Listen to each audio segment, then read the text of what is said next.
Fun fact about me, I love to learn. If I'm not actively learning something, I get really bored with life. And second fun fact, I didn't always follow politics.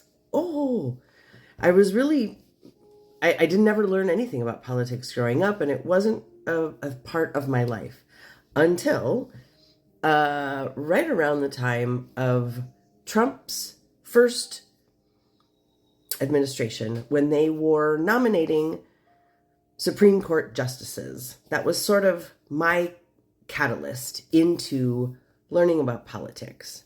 And third fun fact, I like to connect the dots to things. And yesterday, my phone decided I needed a new app that would share news with me. So I've been kind of checking it out, and for the most part, it's crap. But I did get this one article that I want to share with you because I think it actually connects a lot of dots. And I know we all like to talk about how Trump is the problem, but he's not the problem. He is a symptom of the problem. He is the tumor that finally showed up after we've had this cancer for, close to 50 years, I think, at least. So let's get into this article, and hopefully I haven't wasted too much time just chit-chatting with you, because this one's kind of a long one. Here we go. The article was published yesterday in Rolling Stone magazine. It's How a Radical Ideology Infected the Supreme Court and Poisoned the Country. Originalism, a framework with roots in segregationist past and funded by right-wing oligarchs, helped lead to Donald Trump's unconstitutional regime. Before we dive in too far, let's give credit to Sean Wilentz and Sidney Blumenthal. They are the authors of this article. Sean Wilentz is also an author of The Rise of American Democracy and teaches at Princeton, is also a regular contributor to Rolling Stone. And Sidney Blumenthal was a White House advisor to Bill Clinton and is a journalist and historian and the author of a continuing biography on Abraham Lincoln. So they know what they're talking about. At the very beginning, of course, is an image of Trump and Chief Justice John Roberts shaking hands. And then we can begin. An obscure ideology most people have never heard of is dominating almost every aspect of American life. Nearly every important Supreme Court ruling by the conservative majority, from abortion to voting rights, from gun control to environmental protection, virtually the whole far-right agenda has been foisted on the nation using this ideology as its justification. Originalism is not a household word, yet it is an extremely important word, the key to the political movement that has transformed the country over the last 40 years and culminated in the regime of Donald Trump. Originalism's influence, once confined to the nation's law schools, is now vast, reaching far beyond the Supreme Court majority's politicalized rulings. First and foremost, originalists, yes, they call themselves that, provide the intellectual underpinnings for Trump's emergencies. His lawless assault on law firms, university, the Smithsonian, the Library of Congress, the Voice of America, indeed the entire civil service. The grand alibi comes in the form of what the originalists present as the doctrine of unitary executive, a contrived theory of their own making that they pass off as something the framers inscribed in the Constitution. In justifying Trump issuing executive orders as though they were dictatorial decrees, the theory denies innumerable vital federal agencies and institutions the slightest independence. Most recently, on May 22nd, the Supreme Court moved to the brink of destroying that independence, trashing an 80-year-old precedent in a preliminary ruling on the long-standing Humphreys executor, and allowing the president more power to remove officials from independent organizations and cloaking the predetermined result in flimsy originalist explanations. As the unitary executive, Trump can threaten to place the Federal Reserve under his heel, which would likely trigger a worldwide depression. The High Court itself exposes originalism as the expedient fraud that it has always been. Left unchecked, originalism can be wielded as a tool to tear apart American democracy and menace the global economy. Confusion surrounds originalism, partly because it flies under many aliases, including textualism, original meaning, and history and tradition. Until recently, even the most influential elites in the legal establishment have had difficulty grasping the shifty, esoteric jurisprudence that has no particular historical claim to legitimacy, but that now rules the federal judiciary. Yet originalism does have a history. For decades, a dedicated and staggeringly well-funded movement of plutocrats and their right-wing allies has worked through shadow networks to capture and politicize the courts. How much money? Probably more than $2 billion. According to Senator Sheldon Whitehouse from Rhode Island, this operation has spent $34 million in its campaign against President Barack Obama's choice for the Supreme Court, Merrick Garland, and to install Neil Gorsuch and Brett Kavanaugh on the court. That was when I started getting involved in politics. That's been money well spent in the right wing's dark money operation. It's won victory after victory in the courts in every domain of law, from gun rights to abortion to environmental law and beyond. Originalism is the phony doctrine they invented to justify their rulings, confuse their opponents, and impose their political agenda. So-called originalists like to pontificate with lofty pronouncements about what the founders would have wanted, as though the founders were unified in their vision, and as if that vision could be unequivocally divined from a vantage point 250 years later from sparse documentary evidence by ideologues who cooked the history book. And the Christian nationalist wing of the originalists absurdly claim that the founders intended to create a Christian nation, as though Thomas Jefferson and James Madison never spoke about the separation of church and state. The originalists claim that they are serving a truly impartial jurisprudence, merely calling balls and strikes, in Chief Justice John Roberts' phrase, based on a literal meaning of the Constitution. But in fact, the record shows glaringly that the originalists work backwards from their goals to find the magic words to cloak their extremism. Facts and precedent be damned. Originalists bully their way forward using distorted and outright fabricated history, figuring that no one will call them out. In short, originalism is a dangerous fraud. The dark origins. Whatever its claims to historical grounding and omniscience, originalism is a comparatively new invention as an ideology. It was born as a direct political response to the Supreme Court's landmark 1954 ruling, Brown v. Board of Education, declaring segregation in public schools to be unconstitutional. Brown was an affront not just to Jim Crow Southerners, but to the broader conservative movement, exemplified by the William F. Buckley Jr.'s then new magazine, National Review. The backlash drew from old ideas from before the Civil War in defense of slavery about states' rights to stop the implementation of federal laws, including equal justice under the law and especially voting rights, and more boldly to declare those laws unconstitutional. I'm running out of time here, so I'm going to have to make a second video for us to finish up this article, so be sure to check out that one for the second half.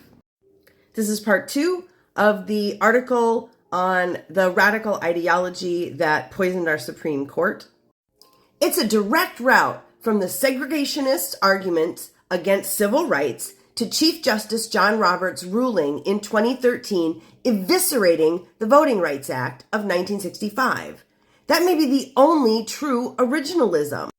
It's important to note that this reactionary movement was not confined to the political fringe. The spirit of constitutional originalism had existed for many years, focused mainly on opposing the reforms of the New Deal. Having switched to responding to desegregation, the movement conservatives suddenly had to obfuscate the racist core of their position.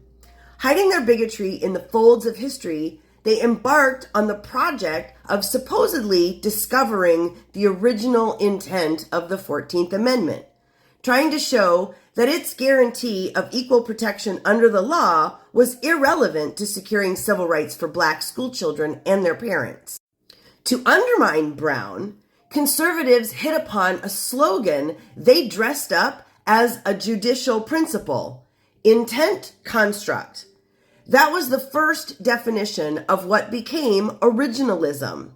To distract from the racist foundations of their resistance, they tried to shift attention from existing injustice to what the framers of the Constitution supposedly intended: the intent construct. As a leading pro-segregation journalist, James J. Kilpatrick wrote, "In constitutional cases, the clock must always be turned back." He was whistling Dixie or humming "Carry Me Back to Old Virginny." Glossing over, of course, was the fact that intent construct meant that conservatives on the bench would construct the framers' intent, sometimes out of thin air. With the seed planted against desegregation, the conservative movement, including William F. Buckley's National Review, Barry Goldwater, and Ronald Reagan, nurtured and grew the project of what would become known as originalism. The most important figure in defining originalism was Robert Bork, who, as Richard Nixon's acting attorney general, tried to suppress the Watergate investigation in the notorious Saturday Night Massacre, in which, on President Nixon's order, he fired the special prosecutor in 1973. Bork had proposed 2 years earlier what would become an influential outline of originalism in an article for the Yale Law Journal. He argued that judges should be able to discover what the framers actually intended from text or history without inserting their own interpretation. Funnily enough, in Bork's originalism, the framers always supported what the contemporary right wing wanted at any given moment. When President Reagan nominated Bork to the Supreme Court in 1987, the Senate rejected him as too extreme. Yet, if Bork's nomination failed, the ideas he propagated had already gained momentum. The fight over Bork's botched nomination gave birth to a new verb, borked, which has been used to describe every failed nomination since and marked the beginning of vicious partisan fighting over Supreme Court seats. Cue Mitch McConnell. In 1985, President Reagan's Attorney General Edwin Meese, soon to be disgraced in a financial scandal and forced to leave office, addressed the American Bar Association, professing that the intended role of the judiciary was to serve as bulwarks of a limited constitution. Judges and justices, he argued, should be expected to resist any political effort to depart from the literal provisions of the Constitution and press for a jurisprudence of original intention. Meese and the originalists concealed that original intention meant intention as construed by themselves, the originalists. What these ideological inventors left unstated was the inconvenient fact that the framers themselves believed that the Constitution's words should not become a kind of scripture, but instead serve as the basis for guarding freedom and rights while pursuing the general welfare, evolving along with the nation.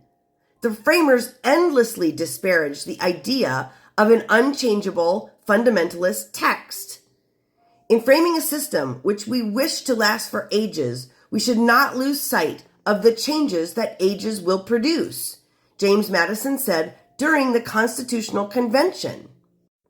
In a debate in the House of Representatives on April 6, 1796, Madison declared, "Whatever veneration might be entertained for the body of men who formed our Constitution, the sense of that body could never be regarded as the oracular guide in expounding the Constitution."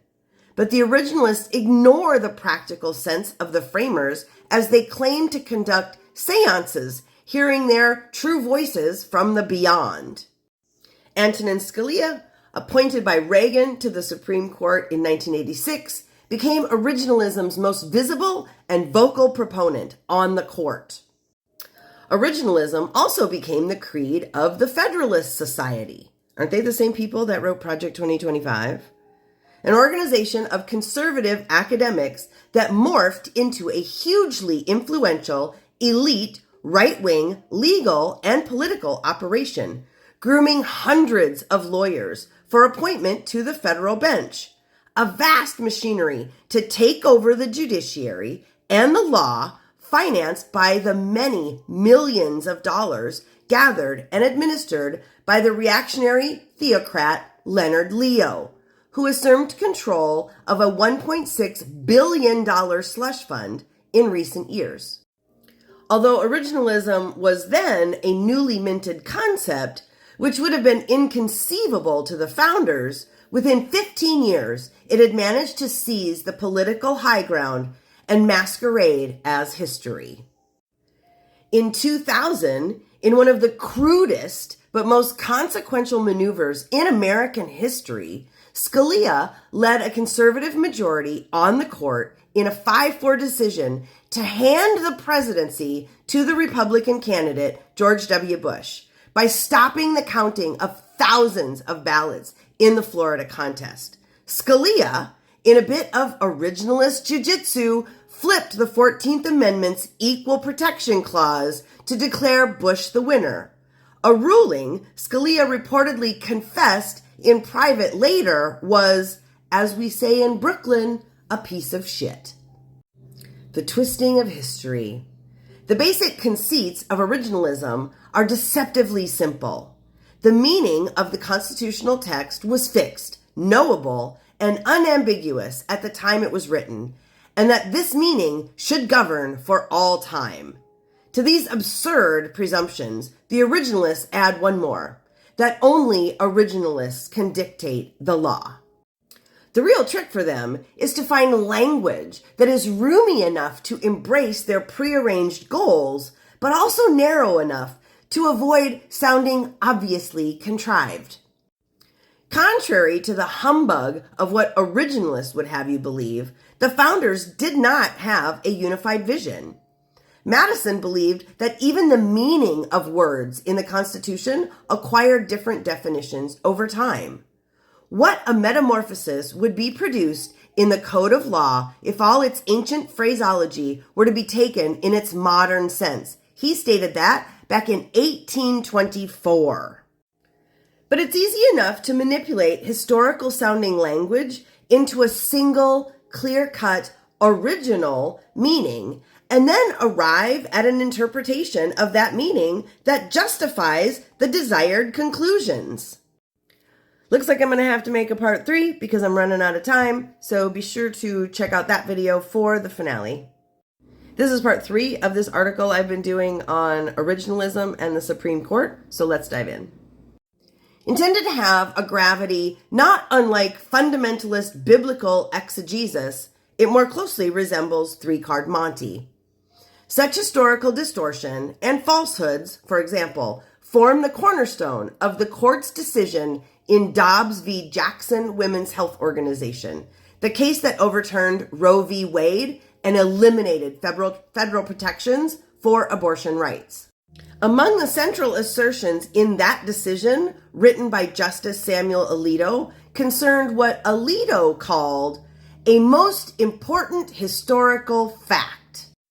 That 28 out of 37 states banned abortion throughout pregnancy at the time of the ratification of the 14th Amendment, which was the basis for Roe, in 1868. Historians quickly noted that Alito's claim was spurious. At least 7 of the 28 states he claimed had completely banned all forms of abortion actually permitted them in some form. Roe finally fell in 2022, a victim of bad faith originalist history, and women were deprived of a basic right to reproductive freedom and health. Alito is not alone on the Supreme Court bench in warping the historical record. At this point, one critic observes, distorting the past to further his ideological agenda has become a trademark feature of Justice Clarence Thomas. Thomas's majority decision in New York State Rifle and Pistol Association v. Bruen struck down a New York law that required persons to obtain an unrestricted license to carry a concealed firearm. The defense, along with amicus curiae briefs, cited numerous Reconstruction-era gun regulations as precedents for the restriction law. Thomas dismissed these outliers and placed far greater weight on how, get this one, he placed far greater weight on how English peasants during the 1500s carried their guns. Now, English highwaymen of the 16th century were as good as the framers for original precedent. Thomas's decision rested on Scalia's originalist formulation in District of Columbia v. Heller in 2008, in which he extended the Second Amendment applying to members of militias, which are today's National Guard, to an unqualified right for gun ownership for every individual. Thomas, however, took originalism beyond any hitherto limits, claiming that any and all gun control had to be able to cite an analogy to a regulation on an originalist basis in order to be valid. In 303 Creative LLC v. Elenis, the Supreme Court showed just how far it is willing to go in ignoring the facts by fabricating the recent past as well as history. The majority ruling, written by Justice Gorsuch, held that a wedding website designer was entitled to discriminate against a gay couple because the Colorado law, which prohibited her from doing so, violated her First Amendment rights. The entire case was a scam. One day before the court's opinion was published, the New Republic reported that the facts had been fabricated. The designer had never been asked to make a gay cake. The religious right had engineered the complaint in order to bring a test case to the Supreme Court. That's what they do. Gorsuch's ruling, meanwhile, rested on another assertion of false history, that religious speech has always occupied an unimpeachably privileged position in American law. With that, he stomped on the principle of the separation of church and state, which was fervently advocated by Thomas Jefferson and James Madison, and which is enshrined in the Constitution's Establishment Clause, prohibiting government support for religion of any sort. Fighting back. Originalism has succeeded in insinuating itself into law and politics at every level. It is featured in every Republican Party platform from 1992 to 2016, except in 2004. At least 5 of the 9 Supreme Court justices explicitly espouse it, and the rest are required to engage it as legitimate legal theory. It has taken hold everywhere, from the courts of appeal to state courts through appointment of right-wing judges. By now, any U.S. citizen engaged in civic life knows about Project 2025. Despite Trump's ludicrous protest that he was not involved with the project and knew nothing about it, many of the major policies it describes have either been implemented already by the Trump regime since January or are in the pipeline. Many of the contributing authors of Project 2025 are originalists. The fingerprints of originalism are everywhere in this plan, which makes sense. Project 2025 aims to remake the whole of American law, politics, and social life in a radical right-wing mold. Originalism doesn't do what it claims to do, and some judges try to fight it on its own terms. Judge Beryl Howell, the chief judge on the federal D.C. Circuit, recently used originalist reasoning to hold that the Trump administration's unitary executive theory is invalid, pitting originalism, ironically, against originalism. She wrote that the framers made clear that no one in our system of government was meant to be king, the president included, and not just in name only. And yet Trump insists he can be a dictator. His originalist ideologues bestow on him vast and unchecked powers, the unitary executive. To help cut through the fog of originalist propaganda, too often taken at face value in news, reporting, and public debate, we established in 2023 what we call the Court of History, appealing to what is, after all, the highest court of all. We have exposed the originalist fraud through news articles, webinars, and conferences. We have revealed the insidious use of this concocted doctrine to justify a far-right agenda. And we have unmasked the underlying theocratic movement of Christian nationalism to leverage originalism for its cultish ambitions. Since the 2024 election, we have expanded our mission to address the illegalities and unconstitutional outrages of the Trump regime. And we have extended our reach to become a podcast on the Legal AF network. We believe that the beginning of the defense of American democracy is to explain fearlessly the Trump regime's catastrophic assault on constitutional rights, the rule of law, and a government that serves the people. It will take much more work before the curse of originalism is dispelled. Starting in the farther fringes of the segregated South and right-wing radicalism, originalism is at the center of the conservative project.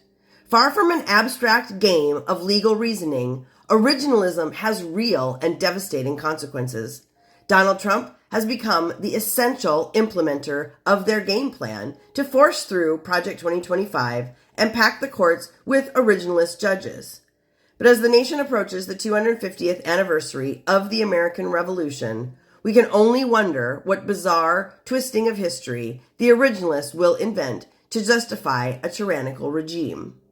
And this is why we need court reform, because our court system has been completely hijacked by these right-wing lunatics, thinking we are still living in the 1700s.